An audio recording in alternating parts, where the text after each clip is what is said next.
Well, Columbus City Schools is closing down 4 school buildings. The Board of Education voted on closures last week.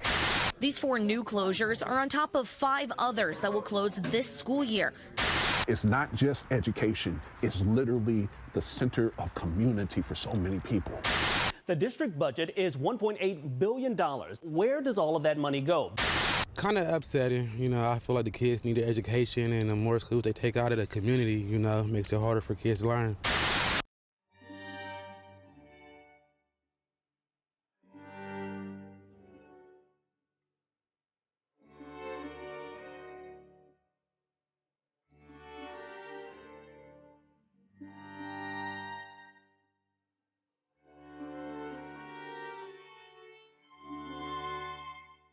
When a school closes, a community doesn't just lose a building. It loses stability. It loses history. It loses its heart, a place where relationships are built and futures are imagined. On the south side of Columbus, school closures have not been isolated events. They happen again and again, even as we speak, reshaping neighborhoods, displacing families, and leaving lasting harm in their wake. What was once the heart of the community has, in many cases, been reduced to an empty lot or replaced by something that no longer serves the people who once depended on it. My name is Sheila Eubanks. I am a resident of the South Side since 1967. I've seen some changes that I can say I'm not sure I agree with. The far South Side is 25 square miles. The South Side it also is the side of town that we are getting several hundreds of apartment units. However, these issues that we have going on in Columbus City Schools, they did not just start. This has been a long time coming. We knew we would end up here when they started changing the feeder pattern to our high schools, and that was many years ago. And I believe that's where a lot of this started. The first time that I truly understood the cost of a school closure is when I personally went through a school closure as an educator. In 2011, I was teaching at Deschler Elementary School, which is my former elementary school as a student as well. And we found out on the news that year that we were closing, that our school was being closed. Before you're physically displaced, you experience emotional displacement. I can remember the feeling of despair that I felt personally. There was a cloud in our building for the remainder of that school year. There were students who were crying in the hallways because we were their family and they had already in their home lives been displaced and moved around so many times that our school and our school family, our staff, had become their constant. And now that was being taken away from them.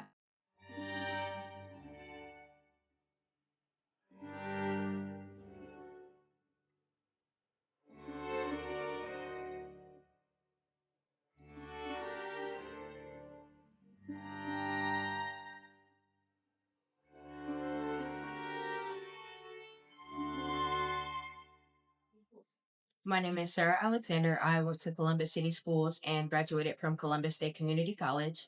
I started off at Deschler Elementary School, then moved on to the first Moeller and then the second Moeller and South High School in Fort Hays. Thinking back on my first school closure, I mainly remember switching between 2 to 3 different schools within the first few years of being in elementary school, which was very confusing as a child and took a bit of my confidence away, because every year I would have to relearn the layout of the school and just like teachers, the building, the classmates. Once I was integrated into the new school, I was able to like do my work and everything and learn, but I also had that wonder, like, will this happen again? Like, when's the next time I'm going to have to move schools because I've done it so often?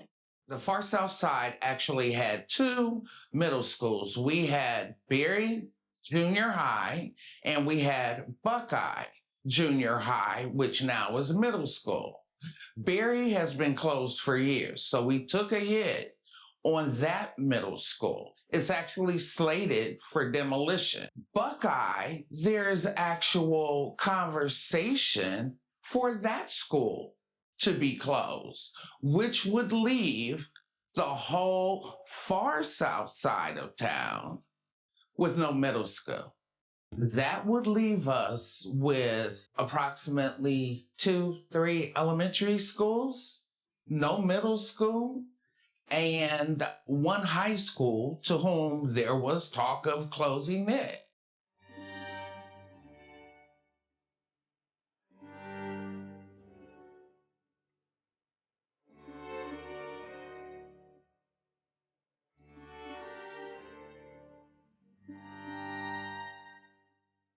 When you have a school, that housed hundreds of students, graduated hundreds of students over the years, and then it then turns into private apartment complexes, there is that cultural erasure of and those memories too for those people. When my schools closed, I feel like I lost a lot of the control, stability, and consistency that I needed as a child.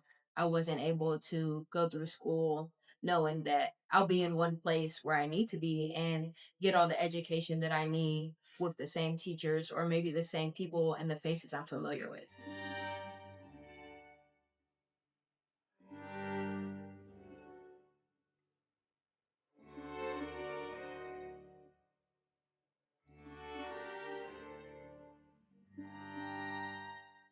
When the schools started closing in the community, I feel as though in general in Columbus, regardless of neighborhood, we don't have as much green public space as we should.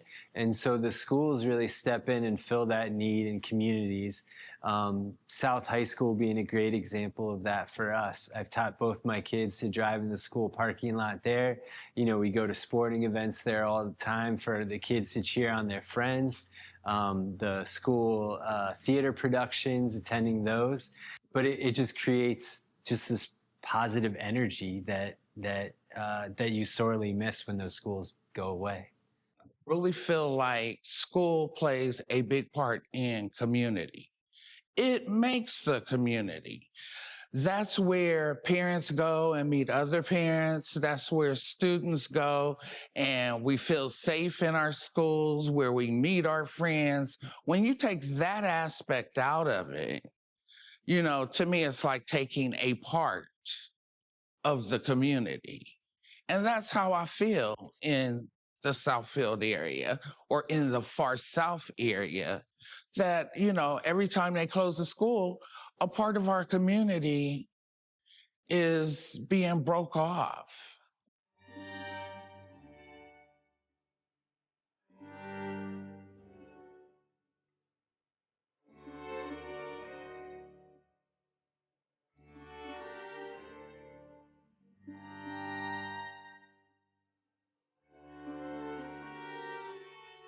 When communities are excluded from decisions about their schools, there is a disconnect that happens between the families and students and educators and the school district itself.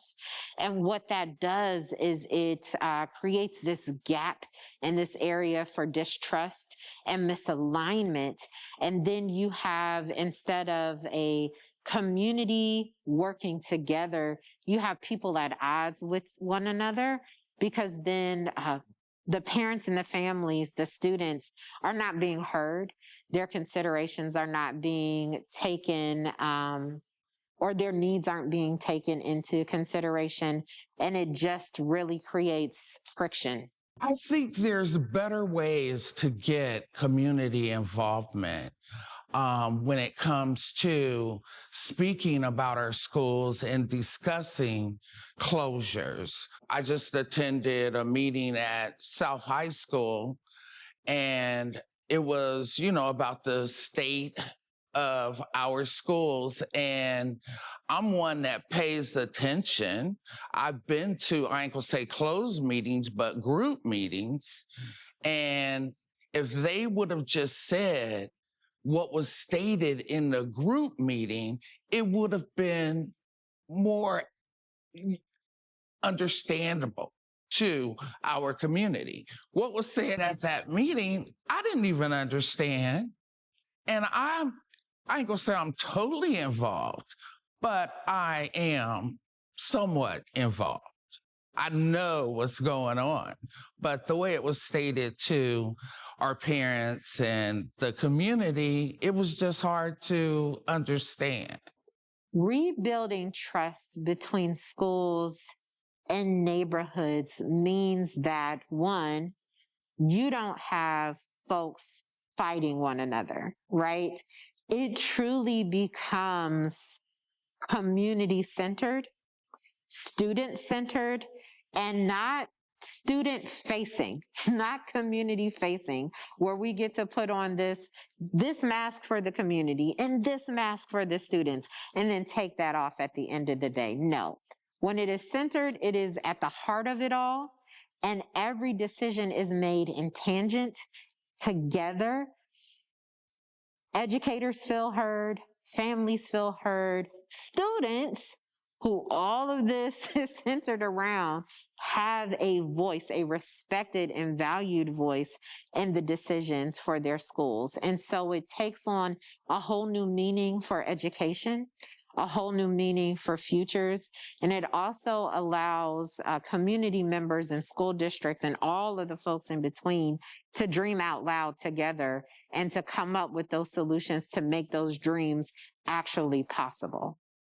Well, I think it's very important not just to include parents, community members, but also students in these decisions when it comes to preserving schools and institutions for these kids into the future. What any child needs is stability. And when they don't have that, even something as simple as like the quota levy, when it passed, and so many kids are dependent on Quota Plus in this neighborhood in particular. So what seemed like a positive thing, a lot of kids on the heels of that ended up getting logged out of their Quota Plus account. And so, these kids, when I would talk to them, it wasn't a matter of, oh, I just got logged out of the app, I'm trying to figure out. It was just they stopped going to school. So you have these like built-in processes, routines for kids that create a sense of normalcy in their daily lives. And, it builds so much between like trust, but also just confidence in them going about their day and knowing that they're not going to get dropped into a situation where they're feeling uncomfortable. As a student, I think being able to put in a decision towards if the school closures are going to happen would mean a lot. In elementary school, we didn't get that decision. So getting the choice of if we want to move schools, because it happened every year, I think having a decision or an input of if this should even happen, I think it could contribute a lot to the community because there wasn't that decision. So like we got a lot of moves in the school system. So it just became really confusing for young children like me. There's the financial cost and the so-called savings that maybe the school district experienced closing that building. But what it cost emotionally for us as staff members and for those students is incomprehensible. Even though I just graduated college, I would say I still lost a lot of what I needed. Even now, sometimes I feel like I don't know what I want to do. Going through middle school, elementary school, high school, I didn't have a full idea of what I wanted to do. I often switched between a lot of occupations and wondered what's next for me. If I hadn't experienced those school closures, I would have had the stability I needed to make those decisions in my life now.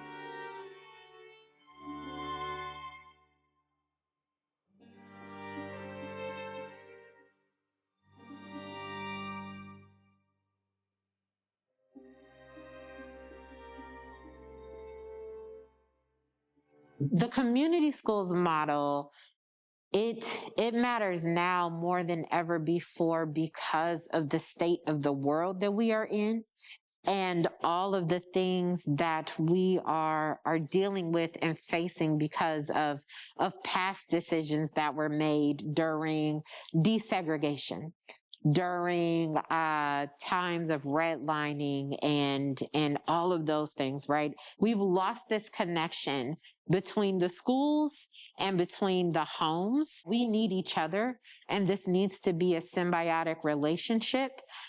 Schools and homes should be working together. They are different, but there is an alignment that is there. There's a relationship that is there.